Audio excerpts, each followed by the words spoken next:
in the heart of Montana, where the endless plains stretch toward mountains that kiss the sky, there exists a town that time forgot. Cedar Creek is the kind of place where everyone knows everyone, where secrets are harder to keep than promises, and where the wind carries both whispers and hopes across the dusty main street. It's a town where love stories are born under wide-open skies, where heartbreak echoes through empty barns, and where second chances sometimes arrive, wearing different faces than we expect. This is a story about a man who built something beautiful for love that never came, and a woman who arrived carrying love's ghost in her heart. Some say that the porch at the old Henderson place holds magic.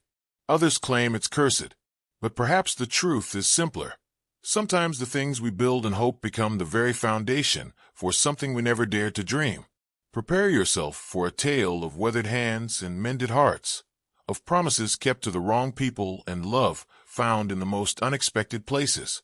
This is the story of Jake Morrison and Sarah Katherine, two souls who learned that sometimes the greatest gift isn't getting what you planned for, but discovering what you never knew you needed. But before we begin, leave a like, subscribe to the channel, and tell us where you're listening from. The hammer struck the final nail just as the sun painted the Montana sky in shades of gold and crimson.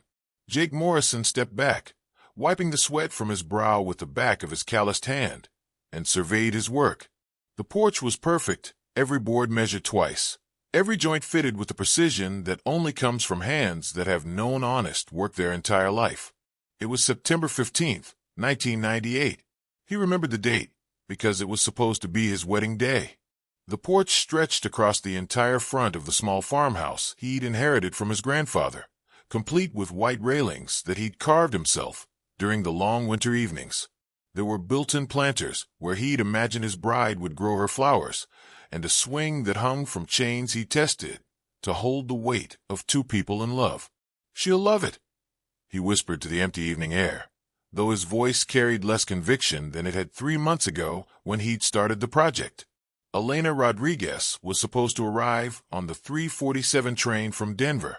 They'd been engaged for 2 years, ever since she'd visited Cedar Creek with her cousin Maria for the summer festival. Elena was everything Jake had dreamed of. Dark hair that caught sunlight like silk, a laugh that made him forget his own name, and dreams bigger than the Montana sky. The plan was simple.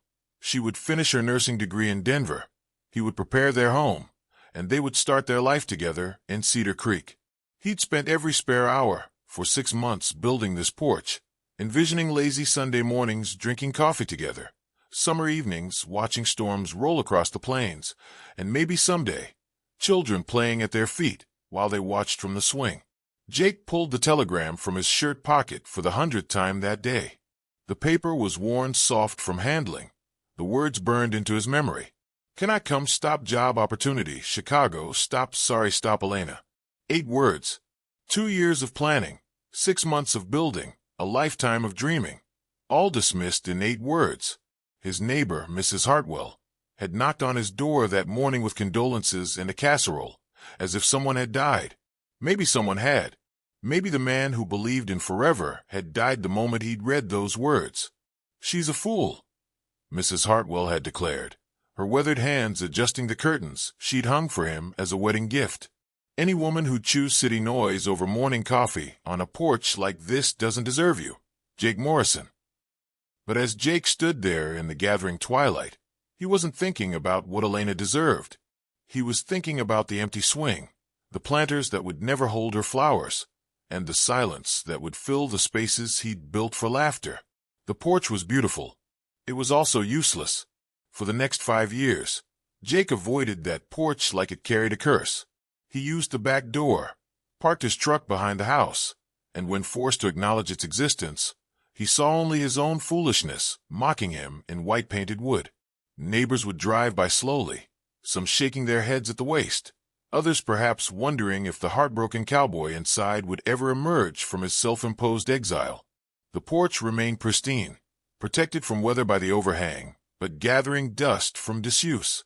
Jake threw himself into ranch work with the intensity of a man trying to outrun his own thoughts. He took on extra cattle, helped neighbors with their harvests, and worked until exhaustion made sleep possible. His days became a rhythm of sunrise, work, and collapse, with no room for dreaming and no time for regret. The town watched him with the quiet concern that small communities reserve for their wounded. Invitations to dinner were gently declined. Suggestions about nice girls were politely deflected, and the empty porch became a monument to love's first casualty. "That boy's gonna work himself to death," declared Frank Kowalski at the weekly poker game at Murphy's Tavern. Frank had known Jake since he was knee-high to a grasshopper, and he'd never seen the boy so determined to disappear into his work. "Can't blame him," replied Doc Henderson, shuffling the cards with practiced ease. "Takes a special kind of cruelty to leave a man standing at the altar of his own hope." But the porch endured. Through 5 winters of snow and 5 summers of sun, through spring rains and autumn winds, the porch waited with the patience of wood and the stubbornness of love unrequited. The swing moved gently in every breeze, as if beckoning to ghosts of what might have been. By 2003, the town had moved on. Elena Rodriguez became that girl who broke Jake Morrison's heart, then simply Jake's ex-fiancée, and eventually just a cautionary tale told to young women about the importance of knowing what you want. Jake himself became the bachelor, then the hermit, and finally just Jake, a good man who helped when help was needed and kept to himself when it wasn't. The porch, however, remained a mystery, too beautiful to be ignored, too painful to be used. It stood like a question mark at the end of a sentence that would never be finished. At least, that's what everyone thought, until the morning Sarah Katherine Whitmore's Ford pickup truck broke down right in front of the Henderson place, and she knocked on Jake Morrison's door asking to use his porch while she waited for help. That was the morning everything changed. Sarah Katherine Whitmore had been driving for 3 days straight, stopping only for gas, bathroom breaks, and the kind of truck stop coffee that could wake the dead. She wasn't running from something as much as she was driving toward nothing, which, after 18 months of grief, that felt like drowning, seemed like the most honest direction possible.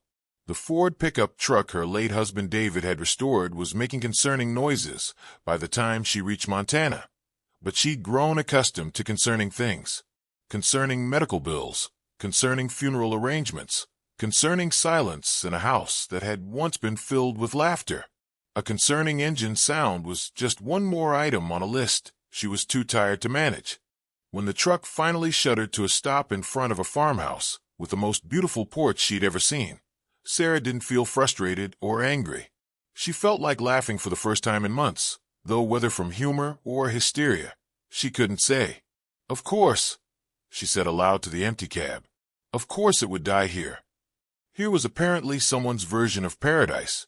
The porch stretched across the entire front of a white farmhouse, like welcoming arms, complete with a swing that moved gently in the morning breeze and planters that, while empty, seemed to wait hopefully for flowers. It was the kind of porch that belonged in paintings of the American dream, the kind of place where people were supposed to grow old together watching sunsets. Sarah sat in her broken truck for a full 5 minutes, studying the porch and the house behind it. Smoke rose from the chimney, and a blue heeler dog slept in a patch of sunlight near the steps. It looked like a postcard of contentment, which made her feel even more displaced than she already did. Finally, she gathered her courage and knocked on the front door. When it opened, she found herself face to face with a man who looked like he'd stepped out of a Norman Rockwell painting of the American West. Tall and lean, with sun-weathered skin and eyes the color of summer storms, he had the kind of hands that spoke of honest work and the kind of face that had seen both joy and sorrow. "Ma'am," his voice carried the slight drawl common to men who'd grown up under big skies. "I'm sorry to bother you," Sarah began, suddenly aware that she probably looked like exactly what she was, a woman who'd been driving for 3 days and sleeping in truck stops. "My truck broke down in front of your house, and I was wondering." She gestured toward the porch. "Would it be all right if I sat on your porch while I wait for a tow truck? It's just so beautiful, and I've been driving for days." Jake Morrison stared at the woman standing on his doorstep, and for a moment, he forgot how to breathe. Not because she was beautiful, though she was, in the way that women who've been tested by life and emerged intact always are, but because she'd asked to sit on the porch. His porch. The porch no one had used in 5 years. She had auburn hair that caught the morning light, and eyes that were green like spring grass after rain. But it was something else about her that made him pause, a quality of sadness that he recognized, a weight in her shoulders that spoke of losses counted and survived. "Of course," he heard himself saying. "Would you like some coffee while you wait?" "That would be wonderful," she replied, and when she smiled, Jake noticed that it didn't quite reach her eyes. He understood that kind of smile. 20 minutes later, they sat on opposite ends of the porch, she in the chair he'd built for guests who never came. He perched awkwardly on the railing, because he'd never actually sat on his own porch before. Between them, the morning air carried the scent of prairie grass and the sound of meadowlarks calling to each other across the fields. "This is the most beautiful porch I've ever seen," Sarah said, running her hand along the smooth railing. "Did you build it yourself?" "Yes, ma'am." Jake stared into his coffee cup. "Built it a few years back." "It's like something from a dream," she continued, settling back in the chair and closing her eyes as a gentle breeze moved across the plains. "I bet you and your wife spend every morning out here." "No wife," Jake said quietly. "Never had occasion to use it much, actually." Sarah opened her eyes and looked at him with new interest. "You built this beautiful porch and you don't use it?" "Built it for someone someone who had other plans." There was something in his voice that made Sarah's chest tighten with recognition. She knew that tone, the careful neutrality that covered old wounds, the way men talked about heartbreak when they were trying to pretend it didn't matter anymore.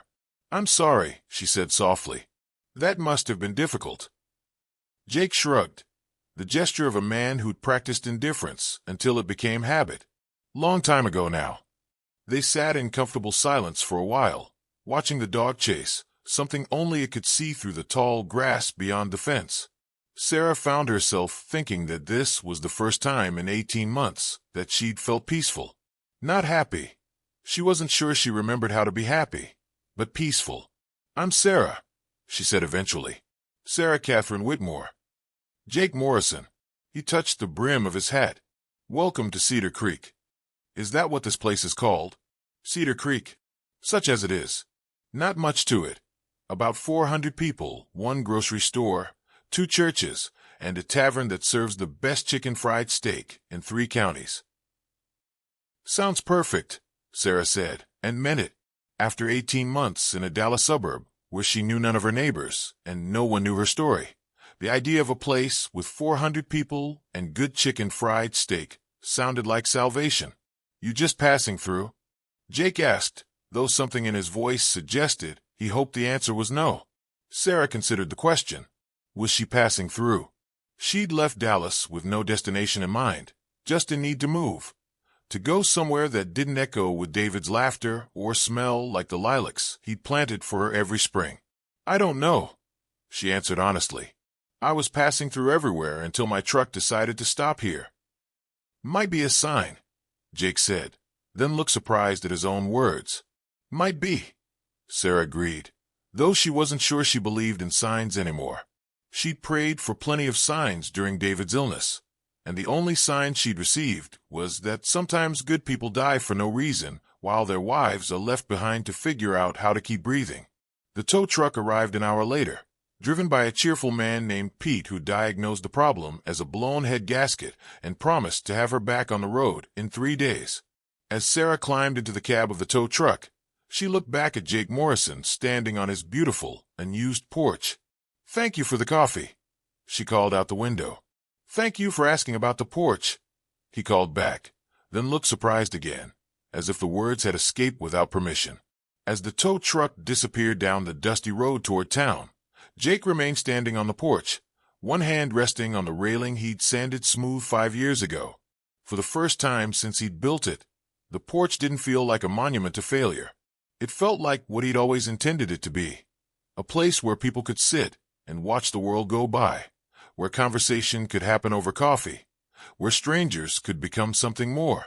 The dog wandered back and settled at his feet, and Jake realized he was still holding his coffee cup. He sat down in the chair Sarah had used, testing how it felt to actually use the furniture he'd built. The view from the chair was perfect, rolling plains stretching to the mountains, sky so big it made a person feel both small and infinite at the same time. "Well, Blue," he said to the dog, "looks like the porch finally got some use." Blue thumped his tail once and closed his eyes in the sunshine, apparently unimpressed by this development. But Jake stayed in the chair for another hour, drinking coffee and watching clouds move across the sky. And when he finally went inside, he left the front door open instead of retreating to the back of the house. Change, he was beginning to remember, often arrived in the most unexpected ways. Sarah Katherine had planned to stay in Cedar Creek, just long enough to get her truck fixed and figure out where to go next. 3 days stretched into a week when Pete discovered additional problems with the engine. A week became 2 when she found herself reluctant to leave the small room above Murphy's Tavern, where the owner, Maggie Murphy, served coffee that could resurrect the dead and asked no questions about a woman's past. But it was the daily conversations with Jake Morrison that kept her anchored to this forgotten corner of Montana. Every morning, he'd find some reason to check on her, offering rides to the grocery store, updates on her truck's progress, or simply appearing with an extra cup of coffee and a question about how she was settling in. Each time, they'd end up on the porch, and each time, Sarah found it a little easier to breathe. "You're being awfully kind to a stranger," she said one morning as they watched the sunrise paint the sky in shades of rose and gold. "Cedar Creek tends to adopt strays," Jake replied, then caught himself. "I don't mean you're a stray. I just meant—" "I know what you meant," Sarah said with her first genuine laugh in months. "And you're right. I am a stray." Jake studied her profile as she gazed across the fields. "What are you running from, Sarah Katherine?" The question hung in the morning air between them like a challenge. Sarah had been expecting it. Small towns were notorious for their curiosity, and she'd been deliberately vague about her reasons for traveling. But something about the way Jake asked, without judgment or pressure, made her want to answer honestly. "I'm not running from something," she said finally. "I'm running from nothing. From a house that's too quiet, from a life that doesn't fit anymore, from a future that died with my husband." Jake's coffee cup stopped halfway to his lips. "You're a widow. 18 months now." The words came easier than they used to. David died of cancer. Lung cancer, which was particularly cruel since he never smoked a day in his life. He was a teacher, coached Little League, grew a garden every spring, and made me laugh every single day for 8 years. "I'm sorry," Jake said, and she could hear that he meant it. "The worst part isn't the grief," Sarah continued, surprised to find herself talking about things she'd kept locked inside. "The worst part is the way everyone expects you to move on, to get better, to start dating again, as if love is replaceable, like a broken appliance you can just swap out for a new model." Jake nodded slowly. "People mean well, but they don't understand that some things aren't supposed to be gotten over. They're supposed to be carried." Sarah turned to look at him fully for the first time that morning. "You do understand. Different circumstances, but yeah, I understand." They sat in comfortable silence, watching Blue chase a butterfly through the tall grass. Sarah found herself studying Jake's profile, the strong line of his jaw, the way his eyes crinkled at the corners from years of squinting into the sun, the gentle strength in his hands as they wrapped around his coffee cup. "Tell me about her," Sarah said quietly. "The woman you built this porch for." Jake was quiet for so long that Sarah thought he might not answer. When he finally spoke, his voice carried the weight of old wounds carefully tended. "Elena Rodriguez. Met her at the summer festival 6 years ago. She was visiting her cousin, and she was like sunshine walking, full of dreams and plans and energy. We got engaged after 2 years, and she went back to Denver to finish her nursing degree while I prepared our home. This home. I spent 6 months building this porch, planning our life, imagining our future. She was supposed to arrive on September 15th, 1998, our wedding day. Instead, I got a telegram saying she'd taken a job in Chicago." Sarah winced. "She left you at the altar?" "Never made it to the altar. Left me at the train station. Left me on this porch, actually, waiting for a bride who chose a different life." "That's why you never used it." "Couldn't bear to."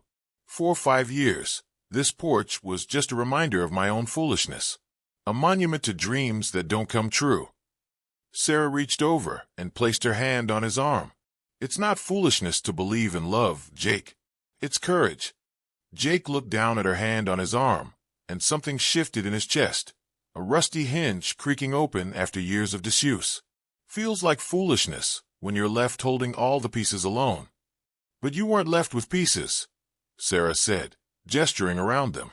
You were left with something beautiful. Something that took skill and hope and love to create. Elena may not have appreciated what you built, but that doesn't make it worthless. You really think that? I know that. David used to say that love leaves marks on everything it touches, and those marks don't disappear just because the love changes form. She withdrew her hand, suddenly self-conscious. This porch is beautiful because it was built with love. That hasn't changed. Jake felt something loosening in his chest, some knot he'd been carrying for 5 years beginning to untangle. You talk about your husband like he's still with you. In some ways he is. The lessons he taught me, the way he changed how I see the world, the love he gave me, that doesn't die just because his body did. It transforms. Do you think?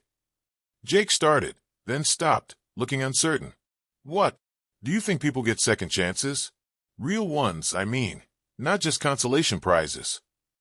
Sarah considered the question, looking out over the rolling plains where morning mist was beginning to lift.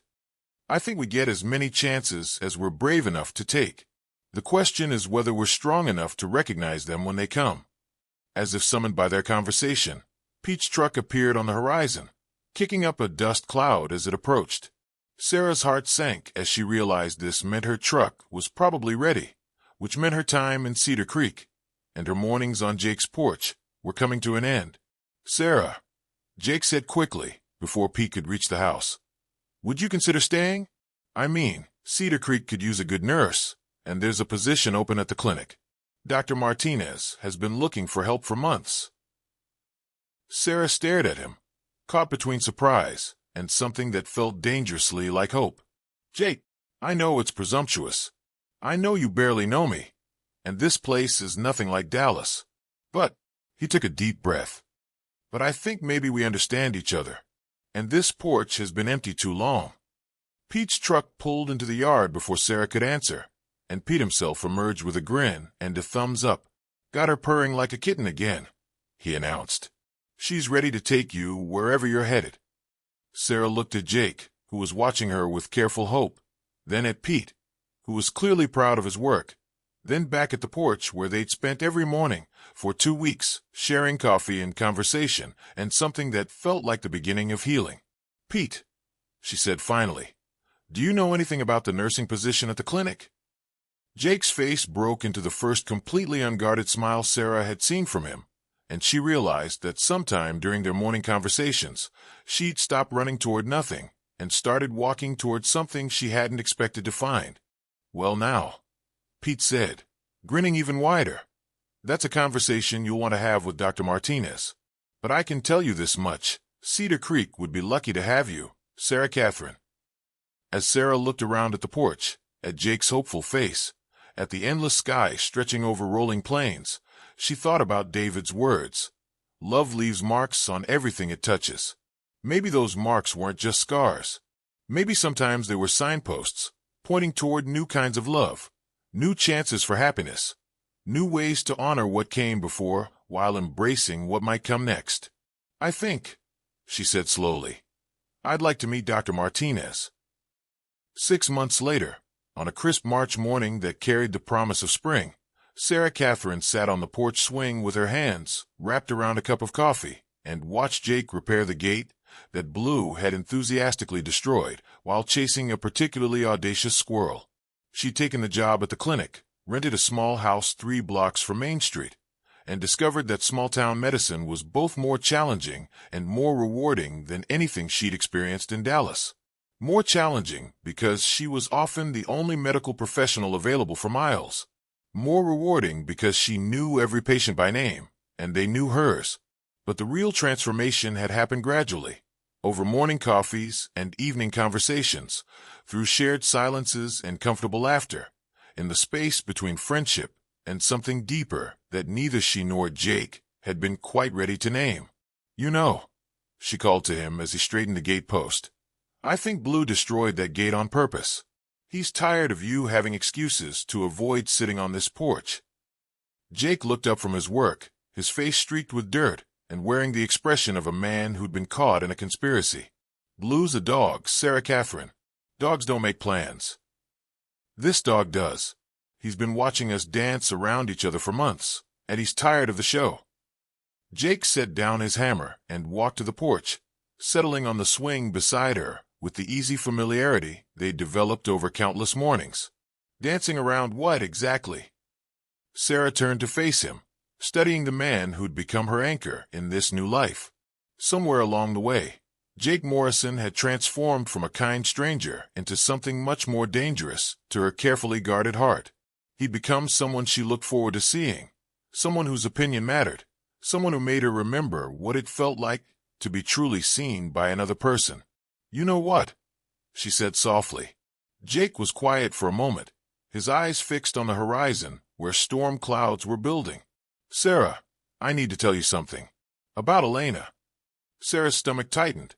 They talked around Elena's memory for months, acknowledging her existence without examining too closely what her abandonment had done to Jake's ability to trust in love's permanence. "You don't have to."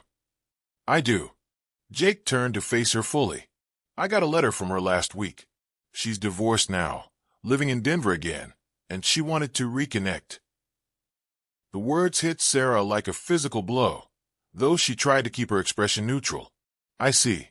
She said she'd made a mistake, that she'd always wondered what would have happened if she'd gotten on that train, if she'd come to Cedar Creek and married me like we'd planned. Sarah forced herself to breathe steadily. "What did you tell her?" "I told her that some trains only come through once, and you can't board them 5 years later and expect to end up at the same destination." Relief flooded through Sarah so suddenly that she felt dizzy. "Jake, but that's not the important part," Jake continued.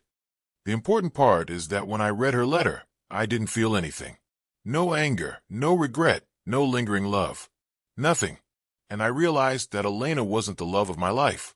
She was the love of who I used to be." Sarah reached for his hand, lacing their fingers together in a gesture that had become natural over the months. "And who are you now?" "I'm a man who's learned that love isn't about building something perfect for someone who may or may not appreciate it. It's about building something good with someone who's willing to do the work alongside you." "Jake Morrison," Sarah said, her voice slightly unsteady, "are you saying what I think you're saying?" "I'm saying that I'd like to stop dancing around it, if you're willing." Jake's thumb traced circles on the back of her hand. "I'm saying that this porch was built for love, and maybe it just took the right person to claim it." Sarah felt tears prick at her eyes, but for the first time in 2 years, they weren't tears of grief. David used to say that love doesn't replace love, it multiplies it. That the heart isn't a container that fills up, it's a muscle that grows stronger with use. "Smart man, you're David." "He was. And I think he'd like you. I think he'd want me to be happy." "Are you? Happy, I mean." Sarah considered the question, looking around at the porch that had become her sanctuary, at the man whose quiet strength had helped her remember how to hope, at the life she'd accidentally built in this forgotten corner of Montana. "I'm getting there," she said. "For the first time since David died, I'm getting there." Jake stood up and walked to the porch railing, leaning against the white wood he'd sanded and painted with such care years ago. "Sarah Katherine, I have a proposition for you." "I'm listening." "This porch was built for a bride who never came. But maybe it wasn't built for the wrong person. Maybe it was just built at the wrong time. Maybe it was built for a woman who would understand that love isn't about perfection. It's about presence. About choosing each other every day, even when things get difficult." Sarah's heart began to race as she realized where this conversation was heading.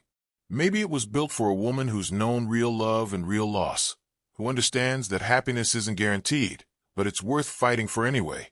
Maybe it was built for a woman brave enough to start over, smart enough to honor her past while embracing her future, and strong enough to love a broken-down cowboy who's been too scared to hope for second chances.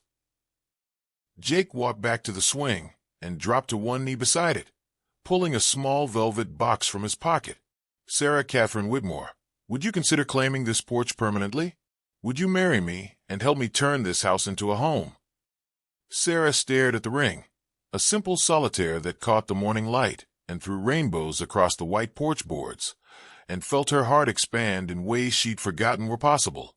This wasn't the desperate love of her youth or the comfortable love of her marriage to David.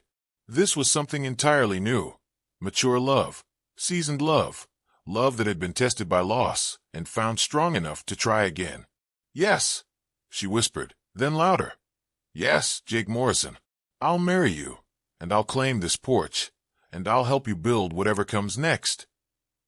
As Jake slipped the ring onto her finger, Blue appeared from nowhere and settled at their feet with a satisfied woof, as if he'd been waiting for this moment all along. "I think," Sarah said, laughing through her tears, "Blue approves." "Blue's always been a good judge of character," Jake replied, standing and pulling her into his arms. As they kissed on the porch that love had built, storm clouds gathered on the horizon, but neither of them was afraid of storms anymore. They'd both weathered worse and emerged intact. They'd both learned that sometimes the most beautiful things in life come after the hardest seasons, and that the heart's capacity for love is limited only by its willingness to remain open. The porch that had waited 5 years for its purpose had finally found it, not as a monument to love lost, but as a foundation for love found, love chosen, love that honors the past while embracing the future.